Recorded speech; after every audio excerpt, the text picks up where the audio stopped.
Now, now we will learn that water is a universal solvent and that in water many of the things can be dissolved. First and foremost, we will put some salt in the water. Okay, this is the salt. If we are putting salt in water means and we mix the water, we will see that salt will get dissolved in water. But if we take some coconut oil or any oil for example, and if we put salt in oil, we can clearly see, first let's mix. Can you see that it is not getting dissolved? See the difference. See the water and see the oil. You can see some salt particles are there in the oil. But nothing is there in the water. Which means that water has dissolved all the salt. Now, again the same experiment we will take with some sugar cubes. Now the sugar cubes are big, but if we mix the sugar cubes, after some time the sugar cubes will dissolve. Correct? Yes or no? It will mix in the water. But the same sugar cubes, if we are taking in oil, it will not dissolve that well.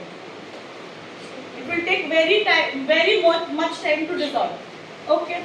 Now let's take honey. Honey is a liquid, yes or no? Yes, ma'am. Let's try liquid in liquid. Some honey I will take and put in water. Once I mix this, can you see that honey has shown color, it has dissolved? Can you see honey? It has dissolved or not? Can you see any honey left? Means it has dissolved. Correct? Yes or no? Now, same honey if I put in oil. And if I mix this one. Now you tell me, is the honey getting dissolved? Can you see honey is at the bottom like bubbles? Can you see honey bubbles? Yes, ma'am. Which means that in water, many things can be dissolved. Now, but some things cannot be dissolved in water. For example,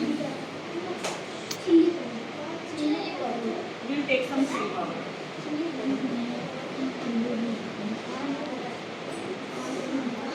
We put it in oil. See, can you see some chili is there? Yes, ma'am. Means it is not fully dissolved. Some it has dissolved, but some not dissolved. Some chili powder if we take in water also, you can see some red flakes are still there, which means it has not completely dissolved. Some color has dissolved, but chili powder has not completely dissolved. Understood? Now this means if we take some chalk, give me some chalk. Give me a chalk. Now, although water can dissolve everything, but some things water cannot dissolve. For example, if I take this chalk,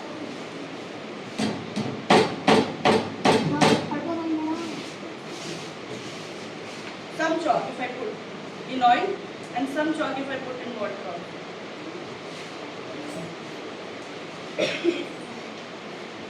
If I mix this, after mixing for a lot of time, you will see that the chalk will also not get dissolved. Some white particles is there. I know you cannot see, but I'll put more.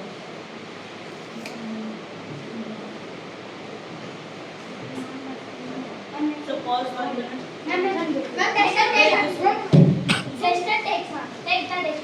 Take the dust.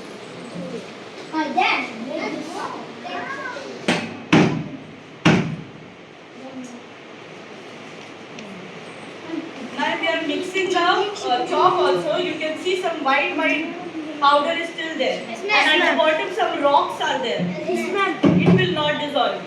Now you can keep this for full day also.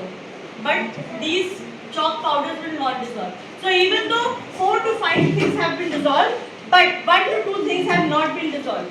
Which means, yes, water is indeed a universal solvent, but some things cannot be dissolved in water. See, sand and chalk also cannot be dissolved in water as it is given in your book. So, you tell me, is salt soluble in water? Yes. Salt is soluble in water, yes or no? Yes. Is honey soluble in water, yes or no? Yes. Is sugar soluble in water? Yes. Now tell me, is sugar soluble in oil? No. See, sugar is still there at the bottom. Is salt soluble in oil? No. So do you understand what is soluble and insoluble? Yes. is called a universal solvent